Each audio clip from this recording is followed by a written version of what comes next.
പിതാവിനും പുത്രനും പരിശുദ്ധാത്മാവിനും സ്തുതി, ആദിയിലെ പോലെ ഇപ്പോഴും എപ്പോഴും എന്നേക്കും ആമേൻ.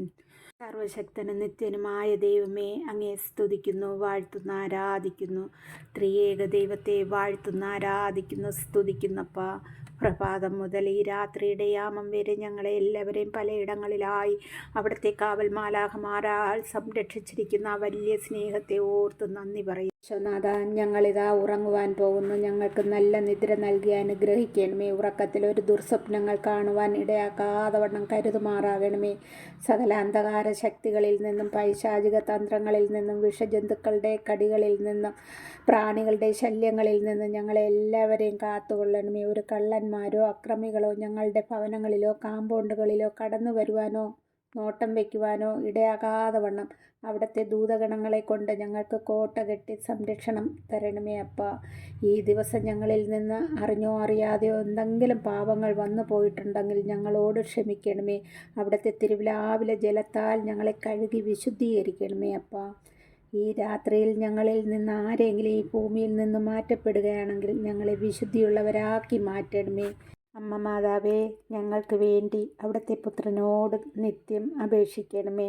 ഞങ്ങളെ കാക്കുന്ന കാവൽ മാലാഖമാരെ ഞങ്ങൾക്ക് കാവലും തുണയുമായിരിക്കണമേ.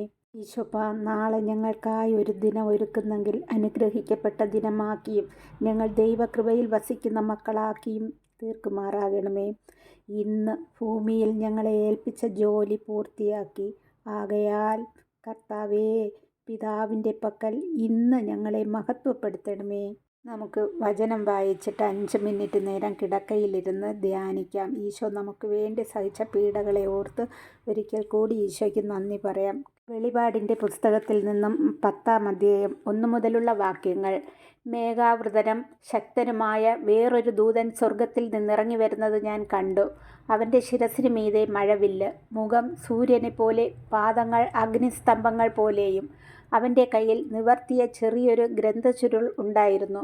അവൻ വലതുകാൽ കടലിലും ഇടതുകാൽ കരയിലും ഉറപ്പിച്ചു. സിംഹഗർജനം പോലെ ഭയങ്കര സ്വരത്തിൽ അവൻ വിളിച്ചു പറഞ്ഞു. അപ്പോൾ 7 ഇടിനാദങ്ങൾ മുഴങ്ങി. ആ 7 ഇടിനാദങ്ങൾ മുഴങ്ങിയപ്പോൾ ഞാൻ എഴുതാൻ തുടങ്ങി. അപ്പോൾ സ്വർഗത്തിൽ നിന്നൊരു സ്വരം പറയുന്നത് കേട്ടു. ആ 7 ഇടിനാദങ്ങൾ പറഞ്ഞത്, മുദ്രിതമായിരിക്കട്ടെ, അത് രേഖപ്പെടുത്തരുത്. കടലിലും കരയിലും നിലയുറപ്പിച്ചവനായി ഞാൻ കണ്ട ദൂതൻ വലത് കൈ സ്വർഗത്തിലേക്ക് ഉയർത്തി.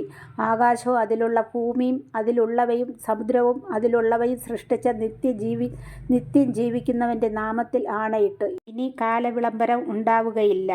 കർത്താവിൻ്റെ വചനം.